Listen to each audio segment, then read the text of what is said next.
नमस्कार और स्वागत है।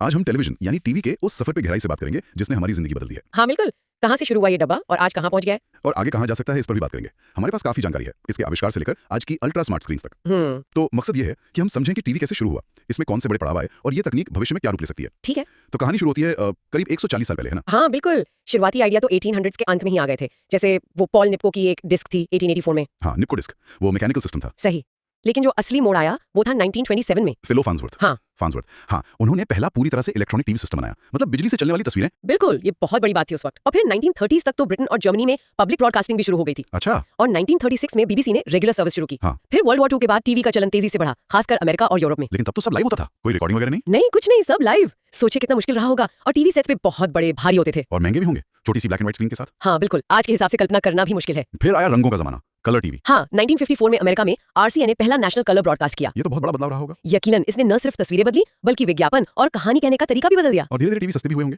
हाँ, समय लगा लेकिन हुए।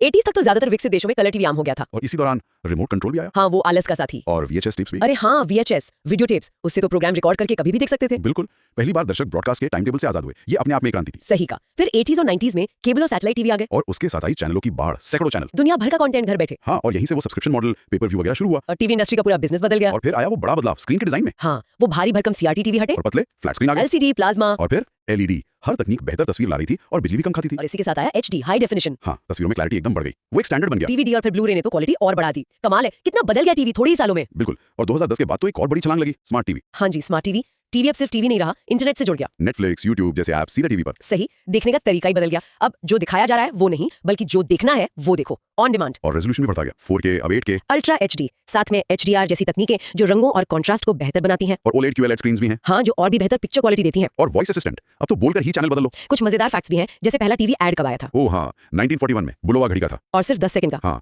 और वो चांद पर पहला कदम 1969। करीब 60 करोड़ लोगों ने लाइव देखा था टीवी पर। सोचिए जरा, ये टीवी की पहुंच और ताकत दिखाता है। बिल्कुल। अच्छा, अब भविष्य की बात करें, आगे क्या लगता है? भविष्य तो और भी रोमांचक लग रहा है। 8K से भी आगे की बात हो रही है, शायद माइक्रो LED। माइक्रो LED, हाँ, और भी ज्यादा ब्राइट, ज्यादा एफिशिएंट स्क्रीन्स और शायद होलोग्राफिक डिस्प्ले भी। होलोग्राफिक मतलब 3D जैसा। हाँ, उससे भी ज्यादा इमर्सिव। और आर्टिफिशियल इंटेलिजेंस यानी AI का रोल बहुत बड़ा होगा। AI कैसे मदद करेगा? कंटेंट को पर्सनलाइज करने में, मतलब आपकी पसंद के हिसाब से सुझाव देने में, वॉइस और जेस्चर कंट्रोल को और बेहतर बनाने में। मतलब टीवी और ज्यादा इंटरैक्टिव हो जाएगा। बिल्कुल, ऑगमेंटेड रियलिटी AR और वर्चुअल रियलिटी VR भी टीवी देखने के अनुभव को बदल सकते हैं। जैसे हम कंटेंट के अंदर ही चले जाएं। कुछ वैसा ही 360 डिग्री वीडियोस और शायद ऐसे स्क्रीन जो रोल हो जाए या ट्रांसपेरेंट हो। अरे वाह, रोल होने वाले स्क्रीन्स। हाँ, संभावनाएं बहुत है। और अब सिर्फ टेक्नोलॉजी ही नहीं, सस्टेनेबिलिटी पर भी ध्यान है। मतलब कम बिजली खाने वाले, पर्यावरण के लिए बेहतर टीवी। सही, इस पर भी काफी काम हो रहा है। तो हमने देखा कि कैसे एक मैकेनिकल आइडिया से शुरू होकर टीवी इलेक्ट्रॉनिक बना, फिर रंगीन हुआ, फ्लैट हुआ और अब स्मार्ट और इंटरैक्टिव बन गया है। हाँ, ये सफर कमाल कर रहा है, दिखाता है कि तकनीक कितनी तेजी से बदलती है और हमारे जानकारी और मनोरंजन पाने के तरीकों को कैसे बदलती है। और ये